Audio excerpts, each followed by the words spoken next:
Salut tout le monde, nous sommes maintenant en Calabre, la pointe de la botte italienne.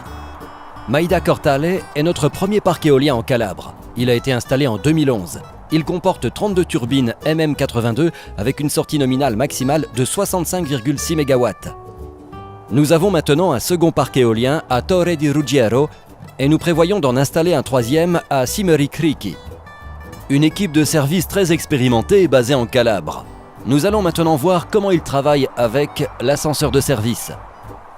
Avant de débuter le travail, une réunion d'information sur la sécurité a lieu. Elle vise à passer en revue les précautions nécessaires lors de l'utilisation d'ascenseurs de service. Pendant la discussion, l'équipe réfléchit au concept de sécurité des procédures de remplacement de l'équipement de sécurité et du treuil. Les deux appareils doivent fonctionner indépendamment l'un de l'autre. L'entretien annuel et le remplacement des pièces usées à intervalles précisés veilleront à ce que les systèmes de remplacement fonctionnent correctement. L'ascenseur de service doit être certifié conforme à la législation du pays concerné afin que son utilisation ne soit pas illégale. En Italie, l'inspection est effectuée par un organisme de contrôle agréé. Nous devons vérifier toutes les fonctions des dispositifs de sécurité chaque jour avant utilisation. Les listes de contrôle varient selon le constructeur et le modèle d'ascenseur. Les contrôles effectués doivent être documentés et conservés. Mon collègue fera en sorte que toutes les vérifications soient faites avant l'utilisation de l'ascenseur. Rendons-nous à l'éolienne. Marc et son collègue se rendent en toute sécurité au parc éolien en voiture.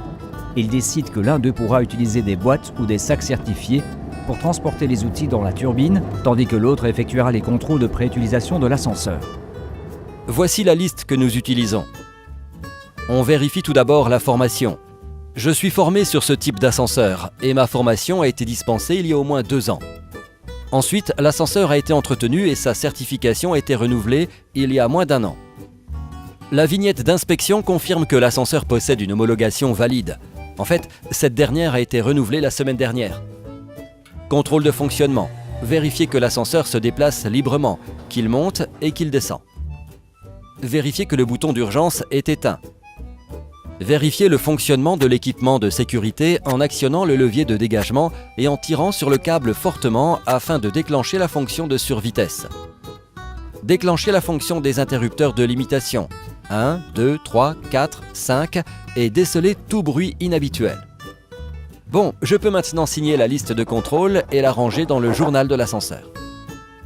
Le collègue de Marc montre la liste de contrôle du doigt et demande si Marc a effectué tous les points. Il explique que l'un des contrôles a été oublié l'autre jour. Au cours du dernier entretien, 2 membres de l'équipage ont voulu utiliser l'ascenseur à la fin de la journée de travail. Ils voulaient descendre, mais ils se sont rendus compte que l'ascenseur ne voulait pas bouger. Il était évident que le relais avait échoué. Le premier membre de l'équipage a admis que, dans sa hâte, il n'avait pas vérifié cette fonction dans la matinée. L'équipe a dû descendre par l'échelle. L'ascenseur a été marqué hors service, ne pas utilisé. Et le responsable a été informé que l'ascenseur était défectueux et il fallait qu'une société spécialisée le répare. Bien, nous pouvons maintenant utiliser l'ascenseur en toute sécurité pour nous rendre à notre lieu de travail. N'oubliez pas, seuls ceux qui ont reçu la formation appropriée peuvent travailler en toute sécurité. L'entretien périodique garantit la sécurité et doit être effectué aux intervalles spécifiés. Les défauts techniques ne causent pas toujours des accidents, mais associés à d'autres facteurs d'influence, ils peuvent augmenter considérablement le risque et la gravité d'un accident.